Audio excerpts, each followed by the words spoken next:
Good afternoon, good morning. It's just about 15, 12:20 right now, and I welcome you all. My name is Dr. Kaustubh Nande. I'm part of the organizing committee for IoT Next, and this year, we managed to do several tracks, thought about some of these aspects, and obviously, this track is pretty important given the broader scenario around security and IoT that we have been discussing since yesterday. So I think some of you have been in many different panels and sessions, and this particular track and the talks that are scheduled are really in continuation of that dialogue. So we have three very eminent speakers slotted for today. What I'll do is I'll introduce the first speaker, we'll finish the talk, and then we'll go in the sequence. So let me sort of quickly talk about all the three speakers, and then I'll introduce Arnab Chattopadhya further. So of course we have first to go is Arnab Chattopadhya. He's a Senior Director of Product Engineering at Capgemini, followed by Ramesh Kesanapulli. He's the co-founder of FIDO Alliance and founder of Knock Knock Labs. And then we have Anand Rao. He's a partner at Zinav. So, gentlemen, welcome to the session. I know we are running a little late, but we'll make it crisp and quick. So, first of all, I just want to introduce Arnab. So, Arnab, welcome here. And Arnab is a technology strategist. He has developed expertise to provide solutions to complex solutions in the area of IT security and has more than 23 years of experience doing so in very large structural organizations. So he has had some quite diverse experience, and mainly he sees his future challenges in the field of cybersecurity as more and more systems are getting automated and connected. And obviously that it ties up very, very well with the theme. And he also feels a real threat and some formidable situations that he'll elaborate in his talks. So Arnab, without further ado, I welcome you on stage. Thank you. A big round of applause for him. Thank you, gentlemen. So it's probably going to be quite a short one. We don't have much of time, about 10 to 12 minutes. You have to bear with me. So what I'm going to do is I think most of you have probably been into the track one, where we spoken Bikash and Arvind spoken about the new way of thinking in the IoT security. So here I'll probably touch upon most of the same thing, but into slightly deeper into the technical area. I won't be touching anything legal and all. So we can very quickly start. That's a very typical representation of Internet of Things. Is it working?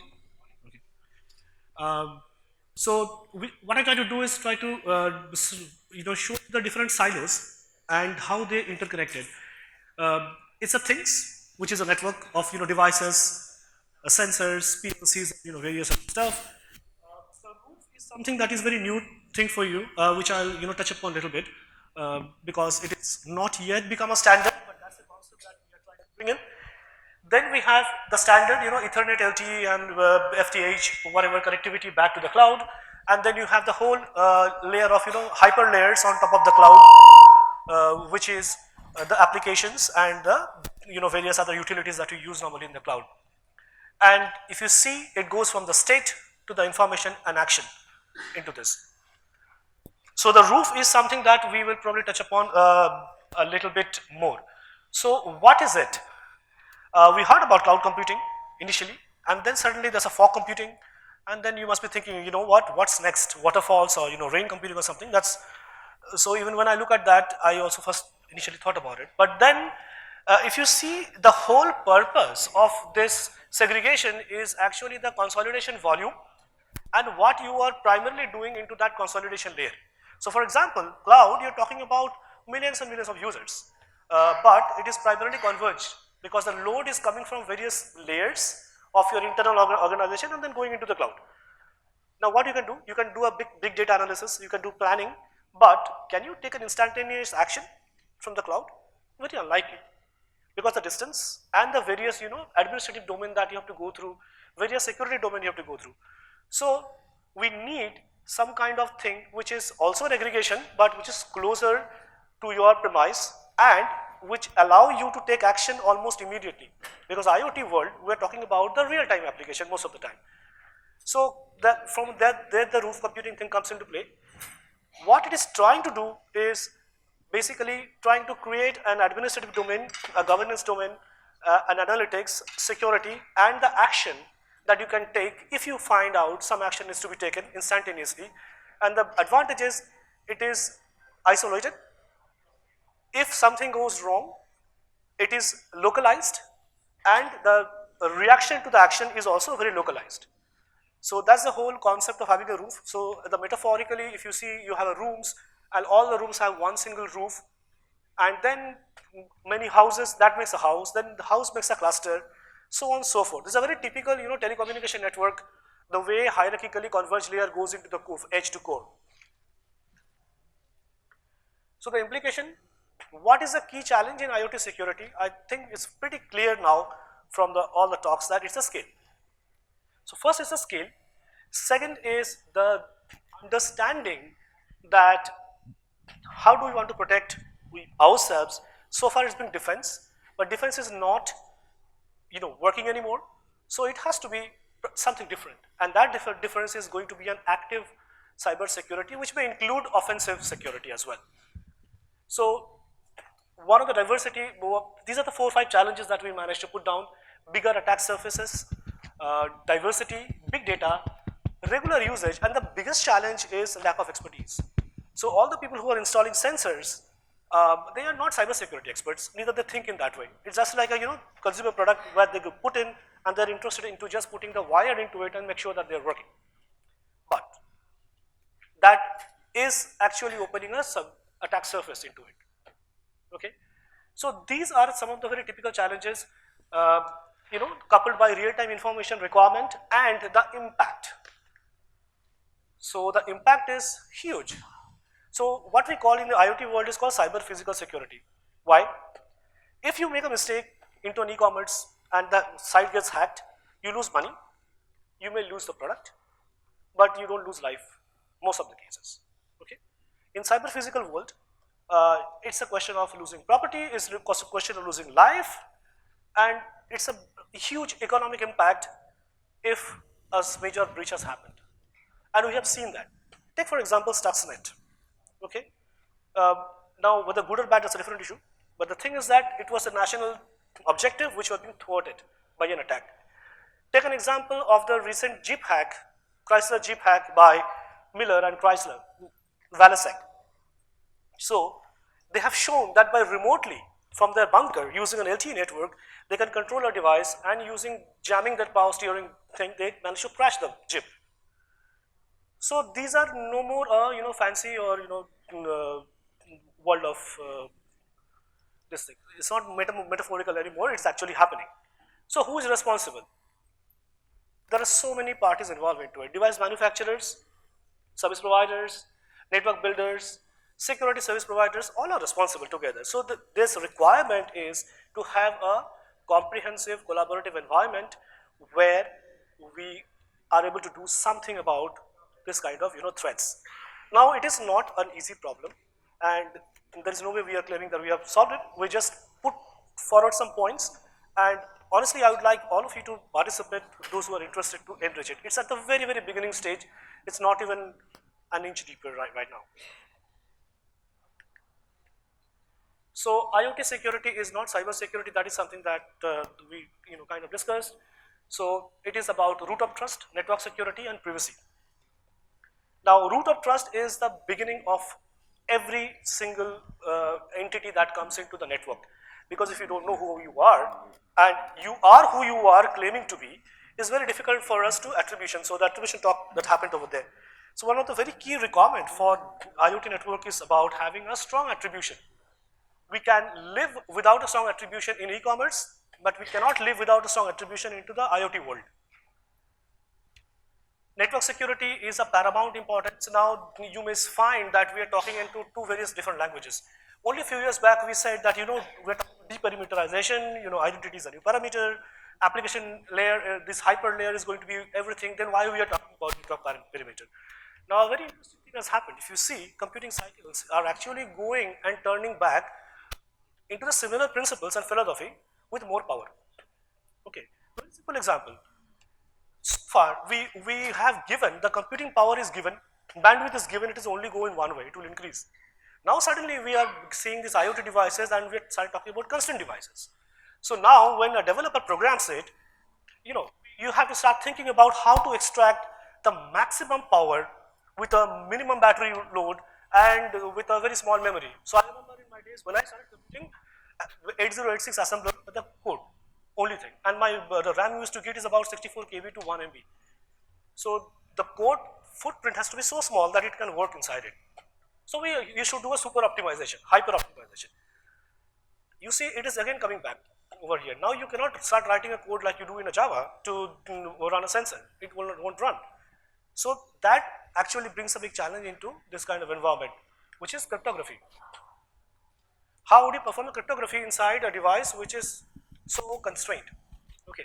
So what we try to do, we try to see if we can few key players and the key functions that a security will do, we need to do, and then we probably go into a little deeper into where the challenges are and what we find. So these are the kind of key players which are important: IoT user, ISP, network provider, and various cloud service provider. The security service provider is highlighted simply because it's a very important role it has to play in our design. And does it? Yeah. So this whole thing that we are already discussed into the track one. So what is important is identify access control, monitoring, and deboarding. Now deboarding is a new thing, which means that if you find there's adversarial behavior, probability of adversarial behavior, okay, yeah, sorry, let me know the time, okay. Then we have to have a way, legal and technical means to throw that device or the person out of the network who is causing this. So functional aspect is channel security, root of trust, security management, security fusion. I'll just quickly explain that. Cooperation, bootstrapping, security services, protection, identity and access management. So in a very gist, what is, so if you boot a device which itself is infected, then no matter whatever layer you try to do, you still get a polluted result. So one of the very key thing in an IoT world is to make sure that there is a route which is absolutely clean and only that route can be connected to the network. So far we have been talking about various kind of soft biometric. Here we are talking about a hard device biometric, which is a TPM or a root of trust. Then second is the identity of the person, and in some cases consumer devices. Maybe that in consumer device you won't be able to put the root of trust. Then what you do, you take that at the various level of security and the trust, and you say that, hey, this is a type of device which doesn't have a root of trust, so I am going to give you a less privilege. And then you prove more and more, gain trust and your privilege escalation. And then you get better. So one way to do that is, you probably all of you are aware of called risk adaptive authentication. So you go to Amazon, you try for a different device, it will immediately prompt you 5 questions, right? How do they do it? They use a thing called device biometric and a social biometric. So what is social biometric? They gather information about you from various sources on internet, and then they use a machine learning algorithm to classify, and then they use some sort of a device biometric gatherer like your keyboard press or something, and then they create a cookie and then they put that cookie inside the device. So the next time when you come, you have one more factor being addressed and you have a little bit more trust. So layered trust is something very, very important for the devices. Identity, we just spoke. So we go to access control. So these are the few things that we think we have to bring in. And one thing you might be very, very surprising, we're talking about internet IoT, and we are also talking about un-interneting. What the hell is going on? So this is a very interesting aspect.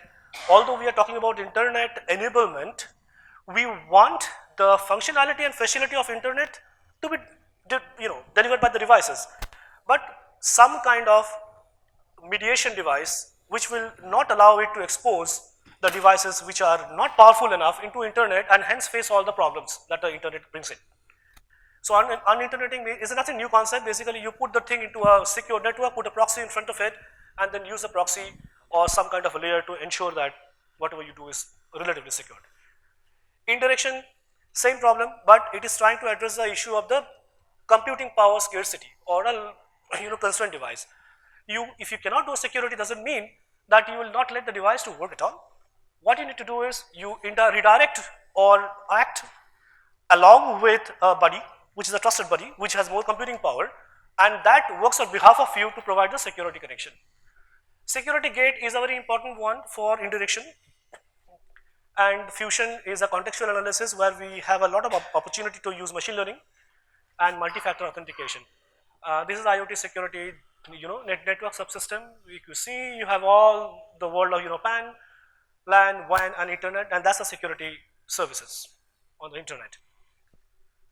This is Google's Beyond Corp, and basically we are pretty inspired by that architecture. Again, it's not new, but it's being implemented greatly. Access proxy is a thing that we are planning to use the reference architecture. So monitoring and deboarding is talking about security fusion, privacy management. We have informed decision making, end-to-end transparency, weighing privacy versus benefits. So which means, yes, if you want to join that classy network, as I mentioned, you have to give up something, and that is privacy. You cannot have absolute privacy and someone also selecting you, safeguarding you. Contextual awareness, privacy by design, regulation. These are the principles that we think. Incorporate security design phase, promote security update management. Update is a big challenge in IoT world. Prioritize security, promote transparency, and connect carefully and deliberately, and be prepared to learn the whole new kind of thought process. With that, I'll end. Thank you. Not take question and answers here. Arnab will be here later. I have He to needs to join the other panel. Yeah, sorry, I have to give this one.